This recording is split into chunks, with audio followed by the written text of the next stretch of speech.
अरे दोस्तों, अस्सलाम वालेकुम।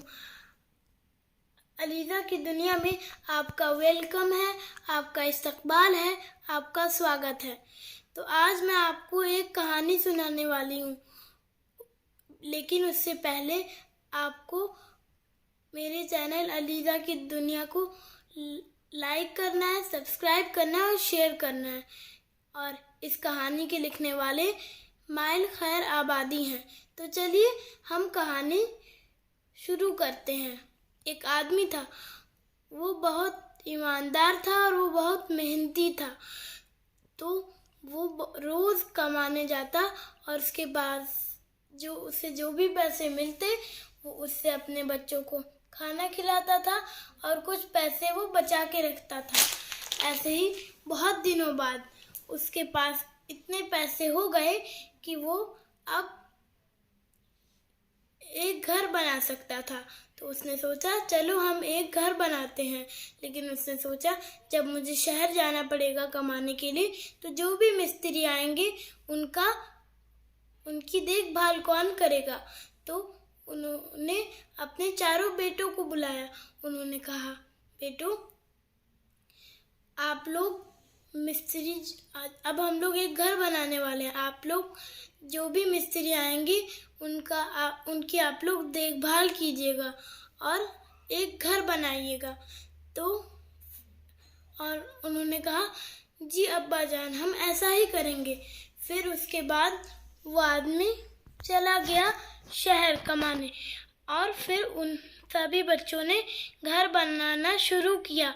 अभी घर की दीवार कुछ ऊंची ही हुई थी कि सबसे बड़े भाई ने कहा, जब ये घर बनकर तैयार हो जाएगा तब मैं इस घर को हरा रंग करवाऊंगा। दूसरे ने कहा, नहीं, मैं तो इसका रंग लाल करवाऊंगा। तीसरे ने कहा, नहीं, इसका कलर मैं ब्लू करवाऊंगा। चौथे ने कहा, नहीं, इसका कलर सबसे अच्छा कलर येलो होगा।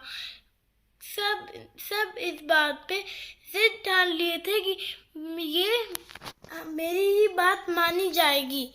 और इसमें ये लोग बहुत जिद कर रहे थे। इन लोगों ने सोचा था कि जो हमारा रंग है वही, जो हमारी पसंद है में हमारी ही पसंद का रंग ये इनकी दीवारों में होगा। और ये लोग इस बात पे जिद करने लगे और कोई भी एक दूसरे की बात मानने को तैयार न था। सब जिद करने लगे और बात बढ़ती गई और इस तरह ये बात अब लड़ाई तक आ गई और सब लड़ने लगे। और इस लड़ने के चक्कर में उन लोगों के घर की अब दीवार भी टूट चुकी थी कुछ दिनों के बाद। और फिर काम भी बंद हो गया था। कुछ दिनों के बाद उनके अब्बू आए। उन्होंने पूछा कि काम क्यों बंद है, घर क्यों नहीं बना। फिर उन्होंने लड़ाई की वजह बताई। उनके अब्बू खामोश रह गए और फिर वो मुस्कुराए। उसके बाद वो फिर वापस शहर चले गए और वो बहुत मेहनत से कमाई करते थे। और फिर वो और इधर गर्मी का मौसम भी आ गया और उनके पास कोई भी रहने की जगह न थी। और जो फूस का घर था वो पक्का घर बनाने के लिए पहले ही टूट चुका था। और इधर बहुत तेज धूप पड़ रही थी। और फिर कुछ दिनों बाद बरसात का मौसम आ गया। बहुत तेज बारिश होने लगी और बारिश होने की वजह से सबके पास, और उस वक्त तो सबके पास सर छुपाने की कोई जगह भी न थी।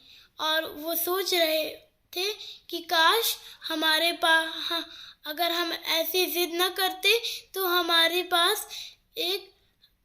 पास वो घर होता और वो घर बन भी चुका होता। और फिर उनकी तबीयत खराब हो गई। फिर कुछ दिनों के बाद उनके अब्बू आए और चारों भाई उनके पास गए। उन्होंने कहा, हमसे गलती हो गई थी, हमें इस तरह जिद नहीं करनी चाहिए थी, और अगर हम इस तरह जिद ना किए होते तो ये घर बन चुका होता। उनके अब्बू ने कहा, शाबाश मेरे बच्चों। उसके बाद फिर उनके अब्बू ने कहा कि तुम्हें अपनी गलती का एहसास हो गया है, इससे अच्छी बात और कुछ नहीं हो सकती है। और अपनी पसंद को दूसरों पर थोपना अच्छी बात नहीं होती है, और दूसरी की भी पसंद का ख्याल रखना चाहिए। और फिर उन्होंने सभी बच्चों ने घर बनाना शुरू कर दिया और जल्दी घर बन के तैयार हो गया। और चारों भाइयों ने अपने अपने कमरों को अपने अपनी पसंद के रंग से रंगवा दिया और फिर सब खुशी खुशी रहने लगे। दोस्तों, आपको मेरी कहानी कैसी लगी? ये कहानी इस्माइल खैर आबादी की लिखी हुई थी और मैंने आपको ये सुनाई। आप अगर ऐसी बहुत सारी कहानियाँ सुनना चाहते हैं तो मेरे चैनल को लाइक कीजिए, सब्सक्राइब कीजिए और शेयर कीजिए। बहुत बहुत शुक्रिया। मिलते हैं अब अगली कहानी के साथ।